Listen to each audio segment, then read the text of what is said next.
inshuti ni yayindi igukundira uwo uriwe, inshuti ni yayindi igukundira uwo wahoze uriwe, ntabwo ari yayindi ihindukana n'ibihe bro, ntabwo ari yayindi ugira mu bibazo igahita ihinduka mwana. Inshuti ntabwo ari yayindi iragiza mu gihe ufite amafaranga, ntabwo ari yayindi iragiza mu gihe uri mu bihe by'ibirori gusa. Inshuti ntabwo ari yayindi kandi iza mu bibazo gusa, ni yayindi ihora iri iruhande rwawe kubaza ngo waramutse gute, yayindi ishimishwa no kukubona utera imbere, ni ya nshuti ishimishwa no kukubona wishimye, ni ya nshuti ubabara nayo ikababara, ni ya nshuti ihangayikishwa n'uko ubayeho bitewe n'uko ubayeho nabi. Inshuti nyanshuti ni yayindi uba yumva yuko ejo hawe heza ariho heza hayo, kabivuge nk'ubwo buryo.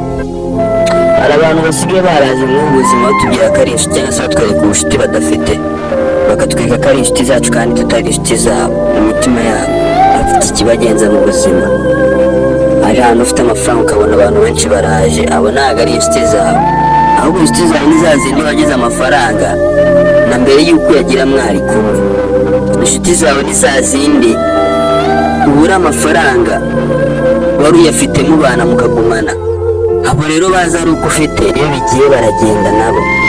Abantu bazana n'ibintu burya ibyo bintu bigiye nabo baragenda.